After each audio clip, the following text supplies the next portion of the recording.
Bismillahirrahmanirrahim. Assalamualaikum warahmatullahi wabarakatuh.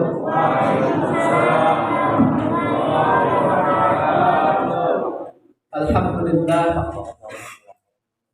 Arsala rasulahu bil huda wa dinil haq liyudhhirahu 'ala ad-dini kullihi wa kafara billahi shahida. Syahrul Ramadan unzila fihi al-Qur'an hudan lin-nas wa bayyinatin minal huda wal furqan. Asyhadu an la ilaha illallah wahdahu la syarika lah wa asyhadu anna Muhammadan abduhu wa rasuluhu la nabiyya ba'd.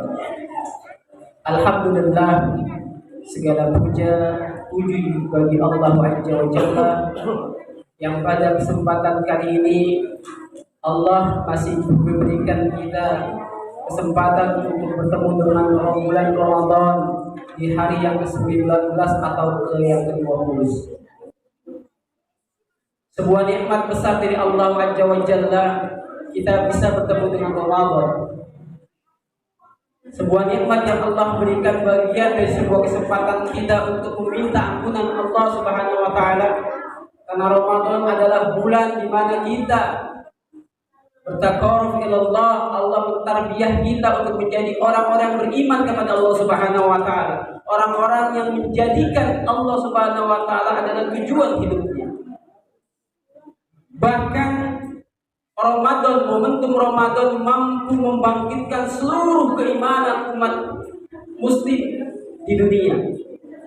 Bayangkan orang-orang yang biasanya marah, orang yang marah, maka di bulan Ramadan mampu momentum Ramadan menahan amarahnya. Orang-orang yang biasanya baca Qur'annya sesaat, sehari, bisa jadi tidak membaca Al-Quran, maka momentum di bulan Ramadan Al-Quran menjadi bacaan sehari-harinya. Hatta yang biasanya tidak sholat, momentum bulan Ramadan ia mampu melaksanakan sholat. Itulah kekuatan Ramadan.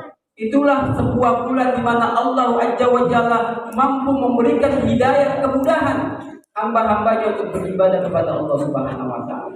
Oleh karena itu patut kita syukuri kalau hari ini, malam hari ini sampai detik hari ini Allah masih memberikan kita nikmat iman dan Islam. Salawat beriring salam selalu tercurah kepada junjungan kita Nabi besar Muhammad sallallahu alaihi wasallam. Semoga kelak kita menjadi umat-umat yang menghidupkan sunnahnya, umat-umat yang mengikuti sunnahnya, sehingga kelak berkumpulnya kita bersama dengan Rasulullah sallallahu alaihi wasallam adalah pengakuan Rasul bahwa sesungguhnya kita sebagai umat Nabi Muhammad sallallahu alaihi wasallam.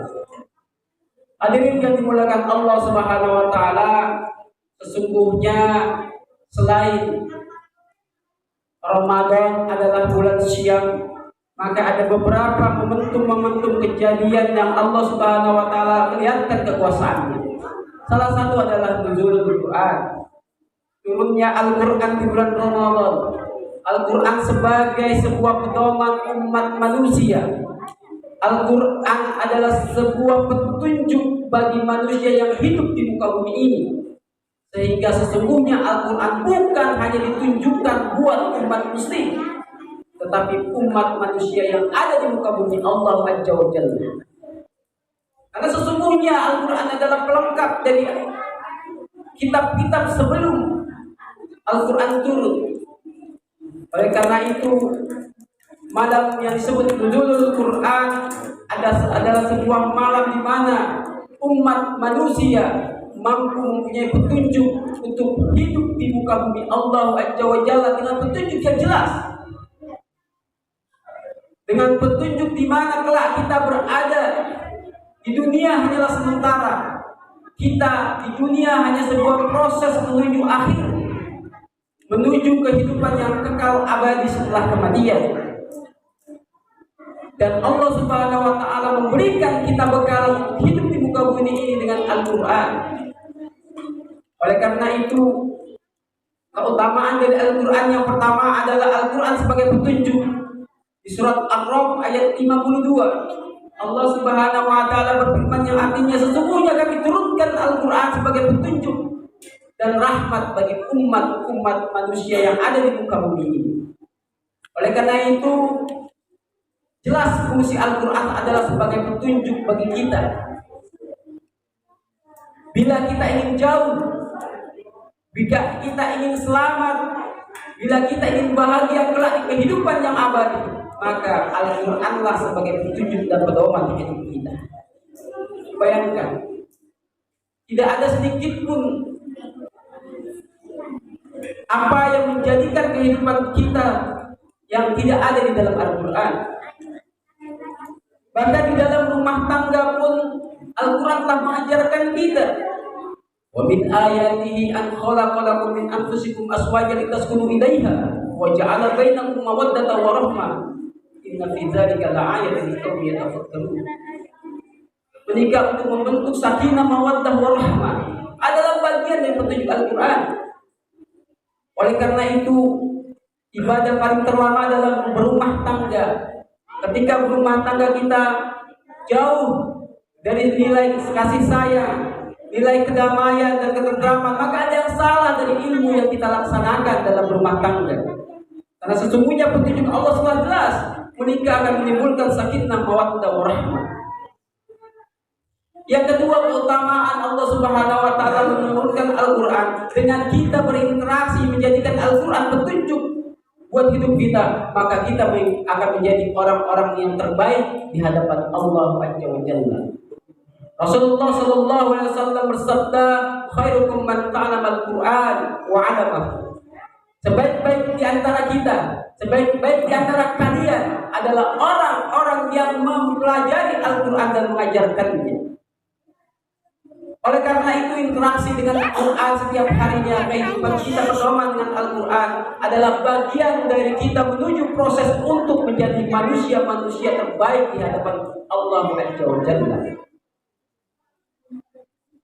Allah tidak pernah memaksa kita, tetapi menjadi sebuah orang-orang yang terbaik di mata Allah Subhanahu wa taala, dan harapan adalah sebuah impian agar kelak kita menjadi orang-orang yang masuk ke dalam surga Allah Subhanahu wa taala. Amin. Lalu keutamaan dari Al-Qur'an yang ketiga adalah pemberi syafaat. Kelak kita akan dihisab apa yang kita lakukan dari 0 tahun sampai kelak kita di Allah suruh pulang. Apa yang kita lakukan dalam dunia ini? Dari mana rezeki kita? Apa yang menjadikan kita dalam kehidupan sehari-hari? Berapa banyak umur kita? Apa yang telah kita lakukan? Langkah kemana saja kita? Kelak akan Allah pertanyakan. Oleh itu kita butuh syafaat, kita butuh ampunan, kita butuh pertolongan. Keimanan yang kita miliki, kesolehan yang kita miliki tidak mampu secara otomatis melahirkan, mewariskan kepada anak-anak kita. Oleh karena itu Rasulullah sallallahu alaihi wasallam bersabda, "Iqra'ul Qur'an fa innahu ya'ti yaumil qiyamah syafa'atu li ashabi." Bacalah Al-Qur'an, interaksilah kalian dengan Al-Qur'an. Kelak Al-Qur'an akan mendatangkan Allah Subhanahu wa taala untuk membela orang-orang yang membacanya. Bayangkan, kita bukan manusia suci yang tak lepas dari dosa. Akan tetapi kelak ketika kita selalu bertilawat dengan Quran, kita berinteraksi dengan Quran, Quran akan membela kita di hadapan Allah Azza wa Jalla karena kita menjadi orang yang akrab dengan Quran. Lalu keutamaan Al-Quran selanjutnya adalah obat bagi hamba-hamba Allah Subhanahu wa taala. Allah Subhanahu wa taala berfirman, "Wa nunazzilu minal Qur'an ma huwa shifaa." Sesungguhnya di dalam ayat-ayat Quran mengandung obat. Oleh karena itu, saya pernah baca artikel sesungguhnya di Mekah itu enggak laku yang namanya dokter. Setiap yang sedikit pusing, sedikit meriang, maka ditabiatkan untuk membaca Al-Quran. Sujud kepada Allah Subhanahu wa taala. Itulah keutamaan Al-Quran. Bukan hanya sekedar bacaan, bukan hanya sekedar petunjuk, tetapi Al-Quran juga semua bagian dari penyembuh dari penyakit. Hatta Rasulullah Sallallahu Alaihi Wasallam pernah terkena sengatan ular dan ia ruqyah ayat-ayat Allah, ayat-ayat yang kami dalam Al-Quran sehingga penyakitnya sembuh. Yang terakhir, keutamaan dari Al-Quran adalah sumber dari hukum. Ini penting kita berkumpul di muka bumi Allah Subhanahu wa taala dengan karakter yang berbeda-beda. Mempunyai watak yang berbeda, mempunyai keinginan yang berbeda, mempunyai sifat yang berbeda. Karena perbedaan itulah terkadang kita sering terjadi sebuah gesekan-gesekan yang kadang kita tak mampu mengontrol hawa nafsu kita. Dan Al-Quranlah sebagai sumber hukum yang menjadikan kita mampu melakukan peraturan, menjadikan peraturan yang adil. Bahkan memang Allah Subhanahu wa taala memerintahkan kita untuk berbuat adil karena adil dekat dengan takwa.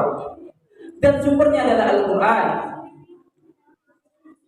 Suatu ketika Umar bin Khattab pernah kehilangan baju perangnya. Dan dia melihat ternyata baju perangnya dipakai oleh seorang Yahudi. Dan dia akuilah bahwasanya yang dipakai oleh Yahudi saat itu adalah baju perangnya. Hatta ketika Umar tidak mampu menunjukkan bukti atau saksi bahwasannya baju perangnya adalah miliknya yang dipakai oleh Yahudi tersebut, maka di pengadilan seorang Umar bin Khattab kalah. Inilah sumber Quran. Ketika keputusan keadilan hukum disumbari oleh Al-Quran, insya Allah keadilan akan lahir. Karena Allah Subhanahu wa taala berfirman, "I'dilu wa aqrabu lit-taqwa." Berbuat baiklah kalian karena adil, berbuat adillah kalian karena adil mendekati takwa. Ini saja mungkin sedikit untuk yang bisa saya sampaikan. Mudah-mudahan bermanfaat buat diri saya pribadi dan para jamaah sekalian. Alhamdulillah, kebenaran datangnya dari Allah Subhanahu, yang salah datangnya dari diri pribadi saya sendiri. Assalamualaikum warahmatullahi wabarakatuh. Waalaikumsalam.